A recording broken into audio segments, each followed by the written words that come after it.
All right, this video is going to deal with logging into REMS for the first time.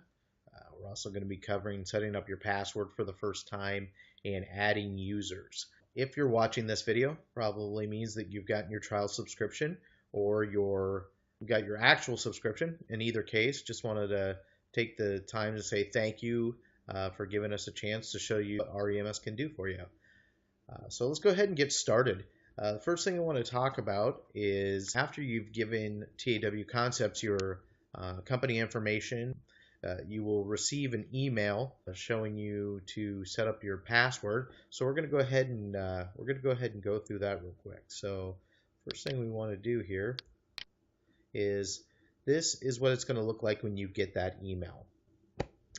For demonstration purposes throughout these videos, we're going to be using Tesla Electric as our example. John is our admin that we will use. John Stark is our admin that we will use. So John has just recently received his email.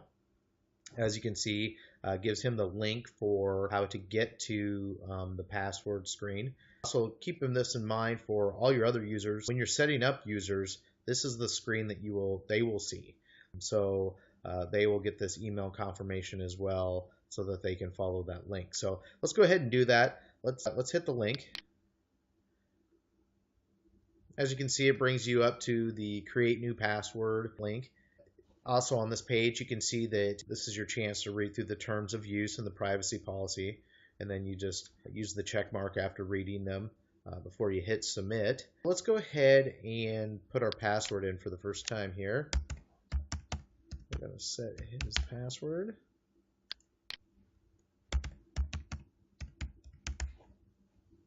And after we've confirmed it, we're just going to hit submit.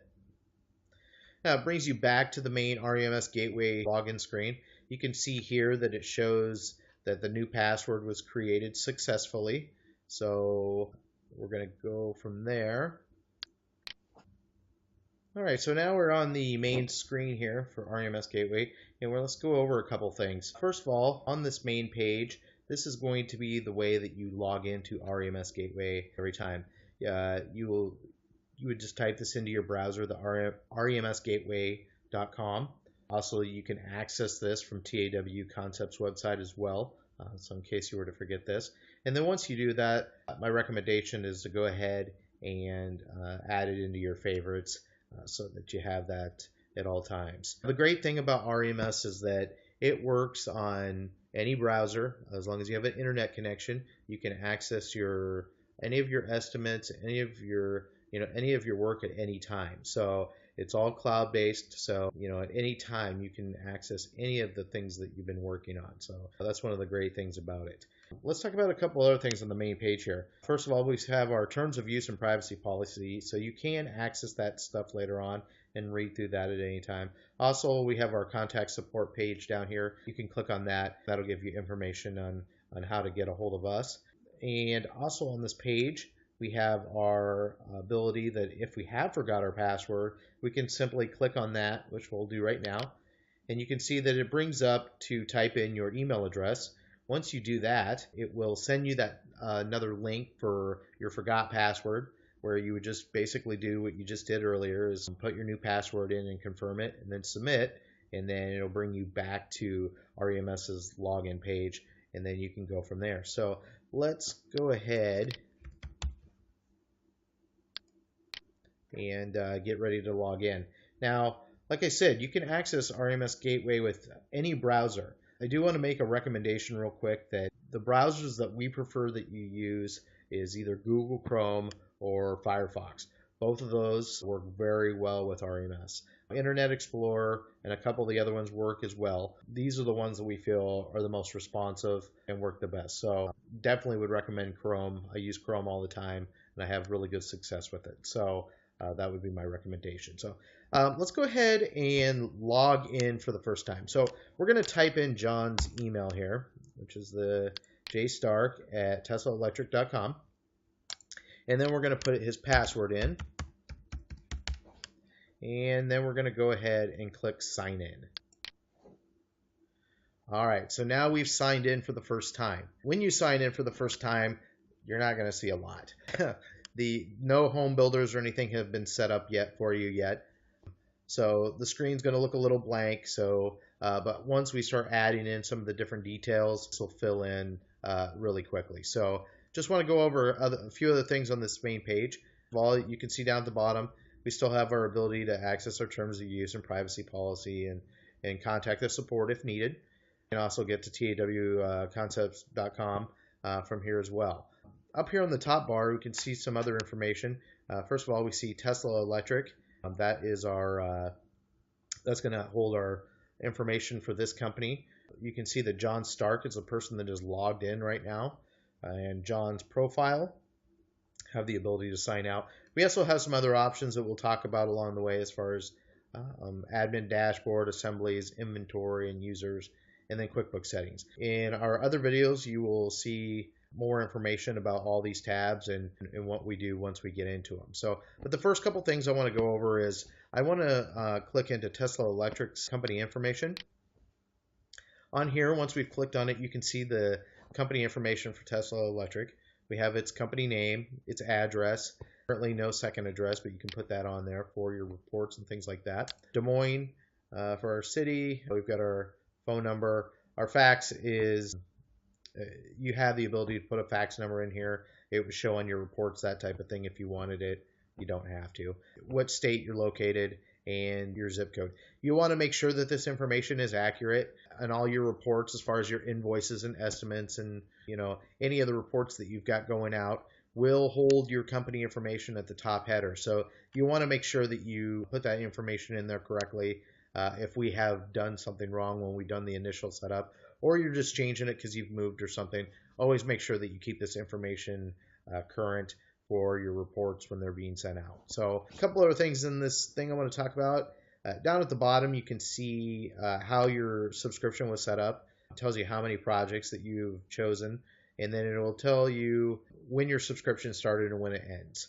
None of this information can be edited from this screen, but just at least gives you an idea when, how many plans you have left and when the subscription were to expire. So that's kind of nice information to have at your fingertips. And then if it's a trial subscription as well, it would tell you that. And then this information would be slightly different as well for the trial subscription. So the other information on here I want to talk about is the company logo. As you can see right now, we don't have a company logo, but we're going to go ahead and set that up. Now, the importance of setting up this logo is going to be also for your reports. This will show up on all of your estimates and invoices. Anything that's going out to the public, it's going to have that logo on there for you. Obviously giving you a professional touch. And also in Editor, you have the ability to put the logo on the plan. So adding that extra touch to the customer so that they know what company has done the layout. So let's go ahead and choose that file. Let's click on Choose File. And you can see right here that we have this Tesla Electric logo we're going to use. And once we click on that, you can see that it's picked the file that we will have. And then we're just going to click on Update. Now, when we update it, it's going to kick you back out to the home page. Let's go ahead and click back in. Once you've updated that, you can see now that the logo is part of your account. A couple things though with that logo, make sure that any new ones that you may put on there or in general will take the format of either GIF or JPEG. It doesn't do any of the other formats, so you want to make sure you're using those two formats. Those are the most common, so those are the ones we chose.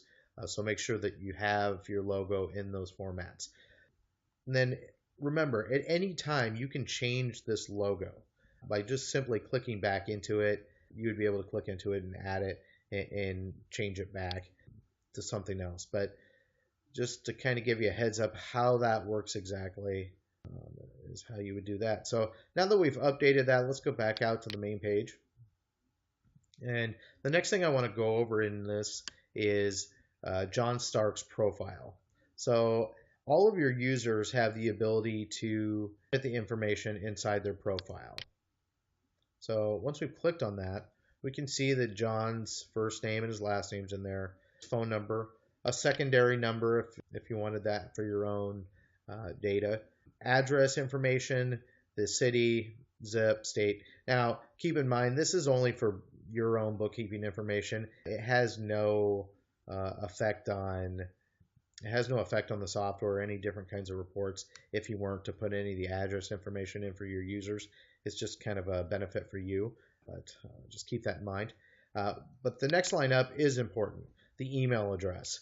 You have to make sure that your users' email addresses, when you're setting them up, are correct. You want to keep these current because a lot of the information when new plans are being assigned or plans are moving back and forth, there will be email confirmations that go to the users. So you want to make sure that that information is always current when you're doing that. So next thing down, we have our ability to change password for John. With this, he can literally just type in his current password and then add his new password and confirm it. And once he does that, he just needs to click on update, and then that would update his password from that point on. So a user can change their password at any time. If they feel that it's been compromised or they just feel it's time to change it to something else, they can come in once they log in and change it at any time. So with that, all right, now we're going to click back out to the admin dashboard. We've looked at all this information. So the next thing that we want to do is we're going to talk about setting up users for the first time. So let's go ahead and click in that. Now, once we've clicked on the users tab, you can see currently we have John Stark is our only user. And our only options right now with John is to edit. Now, you'll see once we start doing some more users that there's another button on here that will say disable or delete. We'll talk about that a little bit more, but right now this would be our only option. So we're going to work on adding some users. Now, another important factor about that we're not able to disable John is because John is the only active admin. Now, the thing with REMS is if you're going to disable an admin, you have to have somebody else take over that role, or you have to have at least 2 admins. Once you do that, an older admin's account can be disabled. At that point, though, most likely can't be deleted, and we'll talk about that as well. So let's go ahead and go in, and we're going to click on Add a New User. Now, adding a new user has the current information in here. We can add their first and last name, all the different information that John had, but we're going to talk about, right now what I want to talk about is the different roles that you can assign to users. If you were to click on the role menu here, you can see that we have 3. We have admin, we have estimator, and we have field manager. Now I just want to talk briefly about these different items, but the first one is admin. Now, an admin has total global access over your company. Whether you have 3 admins or one admin, however many of them, they can access any of the global information. And what I mean by the global information is on the upper tabs, you can see that we have assemblies, inventory, users, and QuickBooks settings. Now, if you have an estimator role, they do not see these 4 options on here when they log in. The reason being is some of the information is sensitive. In your company, say you have, you've set up your assemblies, your base prices for your assemblies. That's information that you necessarily don't want to edit or give your estimators the ability to. You want them to at least be locked into what you want that rate to be. Now, obviously, an estimator can move that openings up and down, but they won't have the ability to ever go below the point of the base price. And we'll talk about that a little bit more once we start getting into setting up some of the assemblies. Also with inventory and vendors, this does not give your estimator the ability to access changing vendor prices, changing vendors. Only an administrator can do that. We want to make sure that the data is so sensitive in there that we don't want a lot of different people messing around with prices in your vendors and in your inventory. We want to keep that at people in your company that you feel are responsible enough that they're not going to do something that could mess something up or change prices that potentially are incorrect. You want your information to stay as current for you as you can to keep your reports accurate, keep your estimating accurate. User information estimators cannot do this, but admin can. So we want to make sure that that information is sensitive to the admin. So make sure when you're picking your admins, you do it correctly to the people that you want to have access. And then the last setting is going to be the QuickBooks settings as well. This is information linking it to your QuickBooks account to be able to import and export, or excuse me, to export out to your, to be able to export out to your QuickBooks for your estimates and invoices if you want. So also, once again, information that you don't necessarily want everybody messing with there. So the next roll down is our estimator. Like we've been talking about, the estimator still has all of the abilities to edit plans, still can run reports, send estimates out to customers. They still have a large amount of communication that they can do with the field managers and different things like that, leaving notes and different things like that, changing statuses. They just don't have some of our global options at the top that we've been talking about. So it's just it's a second tier role that, you know, will still give you a lot of abilities. We just, like I said, want to keep those admins to a minimum. And then the last role is going to be our field manager. Our field manager will only be able to access the tablet. He does not have the ability to ever log onto the web at all. So if you're wanting a field manager who can access the tablet and access on the web, you obviously want to set them to an estimator status. You would not set them at just a field manager, because the field manager will only have access to the tablet.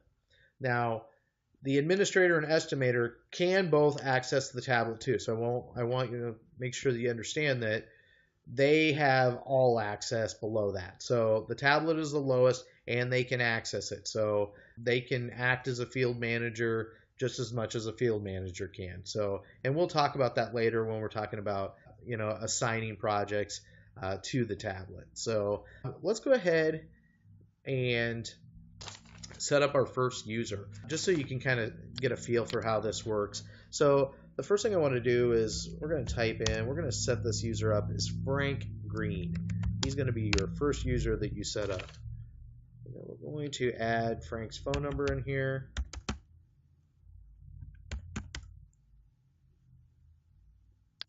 We'll do a secondary number just so you can see it.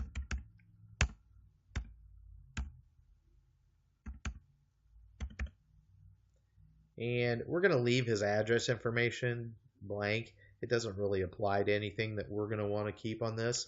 But we do want to make sure that we have Frank's current email in there. Remember, you're going to be getting, they'll be getting email responses that they've been assigned a job or statuses have changed and things like that. So we want to make sure that we keep their emails current at all times. So let's go ahead and type that in.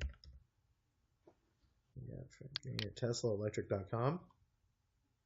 Actually propagated his address. So we've got that information in there now. And then we want to make sure, in this case, we're going to set Frank as an estimator. Like we've been talking about, Frank's going to have lots of different options. He's just not going to have all the global options. So now that we have all of his information in there, let's go ahead and click submit. Oops. Let's do this.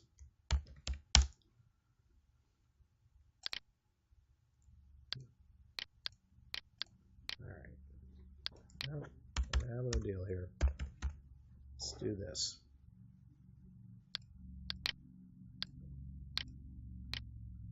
Okay, so we've got Frank's email set up. Or excuse me, we've added Frank now as a user. And we've got, you can see that REMS has told us that Frank has successfully been added into the software. So we have him ready to go as a user. Now, we still have one more thing to do for Frank. You can see down here that we want to hit the enable key for him. And what that's going to do is once you click on that enable, he can use the software and he's going to receive his email confirmation saying that he's now a user, and it's going to take him to it's going to take him to the same link that that you did earlier to set up your password to use REMS for the first time. So let's go ahead and click on that. You can see it pops up and asks you to confirm. Once you're good with that, just go ahead and click enable. And now you can see that Frank is the active user. You can see right now that our options for Frank are to edit or delete him. You will only see the delete for a very small amount of time. And reason being is once Frank becomes actively involved into the software where a job has been assigned to him or he's worked on a plan, this will actually go to disable. Because what has happened is Frank has become part of the software. He has estimates out there.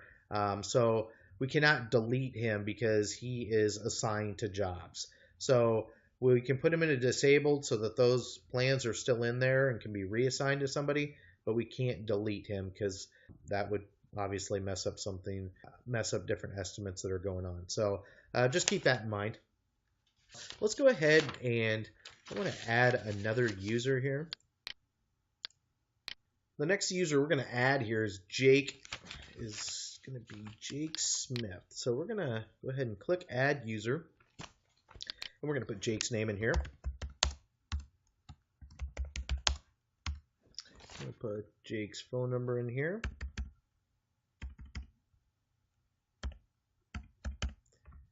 We'll put that secondary number on there just so you can see that it's in. We're going to go ahead and leave his address information blank again. And then we're going to type in his email.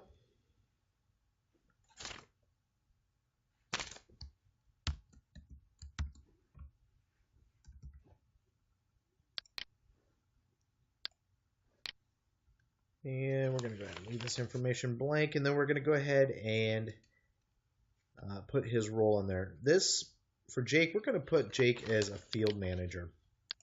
Now, like I was talking about earlier, Jake being a field manager is only going to be able to access the tablet. Now, so let's go ahead and click submit.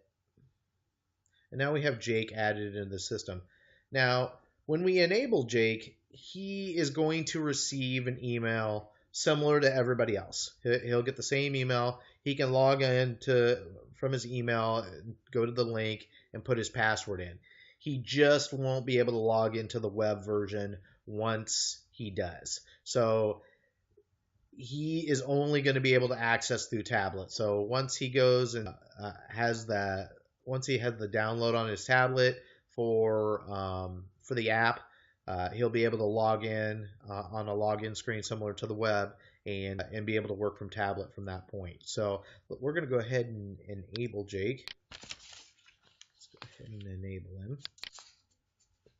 So now we have Jake enabled as well. You can see now he has the same options. He has the delete option still, but even once Jake is assigned a job out in the field or on the tablet, he's going to be in a disabled mode because he has actively become part of a project. So at that point, we will no longer be able to delete him.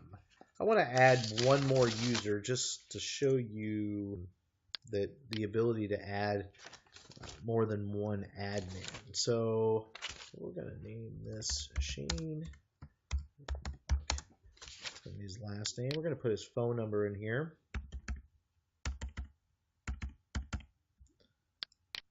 And we're going to put his email address in there.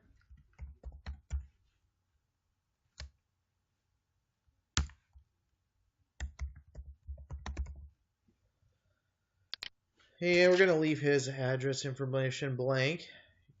All this other information blank, but we are going to make him an admin. So once we do that, we've got his information. We're going to hit submit. Now, you can see that since we have Shane added as an admin, which we're going to go ahead and enable him real quick, you can see now that John can be disabled or deleted at this point since we don't have any projects. But since we now have two active admins, John no longer has to be the only admin. So say for some reason John left the company, then at that point you would be able just to click on John and disable his account, and then he wouldn't be able to log in from anywhere else. Since it's a cloud-based software, you can access it anywhere.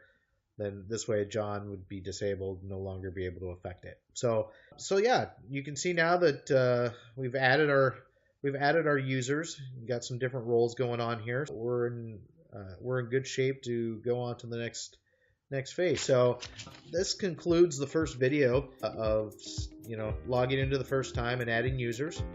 If you do have any questions or comments, feel free to email us at support@tawconcepts.com. If there are some abilities on the website to look at some of the different questions that other customers may have to help answer some of your questions there. So yeah, look forward to having you watch the other videos. They're going to be pretty informative. It's going to go over a lot of information. So yeah, let me know once again, like I said, at TAW Concepts if you do have any questions.